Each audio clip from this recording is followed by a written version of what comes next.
Golden visa দিচ্ছে আরব আমিরাত। মধ্যপ্রাচ্যের অন্যতম সমৃদ্ধশালী দেশ সংযুক্ত আরব আমিরাতে দীর্ঘমেয়াদী কিংবা স্থায়ী বসবাসের অন্যতম আকর্ষণীয় সুযোগ হল golden visa.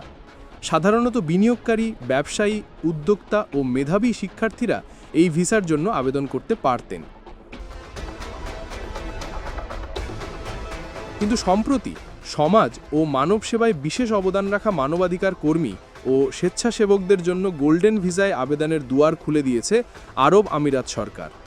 Times of India জানিয়েছে, সামাজিক উন্নয়ন ও মানব সেবামূলক কাজের স্বীকৃতি হিসাবে আরব আমিরাত সরকার এবার স্বেচ্ছাসেবীদের দীর্ঘমেয়াদী এই ভিসা প্রদানের উদ্যোগ নিয়েছে। অগ্রাধিকার পাবেন যারা। আমিরাত সরকারের নতুন এই উদ্যোগে বেশ কিছু মাপকাঠি নির্ধারণ করা হয়েছে, যা পূরণ সাপেক্ষে আবেদনকারীরা ন্যূনতম 5 বছর মেয়াদী গোল্ডেন ভিসা পেতে পারেন।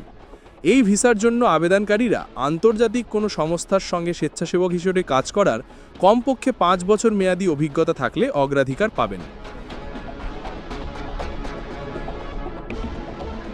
এছাড়া জনকল্যাণমূলক সমিতি কিংবা প্রতিষ্ঠানের সদস্য হিসেবে কাজের অভিজ্ঞতা থাকলেও ন্যূনতম 5 বছর মেয়াদী ভিসা পাওয়া যেতে পারে।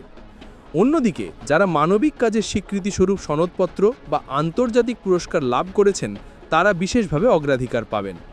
মানবিক কাজে $5 লাখ সমপরিমাণ দান করার রেকর্ড থাকলেও ভিসার জন্য আবেদন করা যাবে।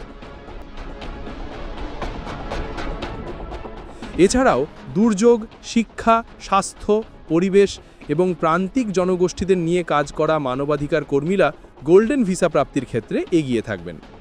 সংযুক্ত আরব আমিরাত সরকারের এই উদ্যোগ মানব সেবায় নিয়োজিত বিশ্বজুড়ে পেশাদারদের জন্য আমিরাতে স্থায়ীভাবে বসবাসের এক নতুন সুযোগ তৈরি করল।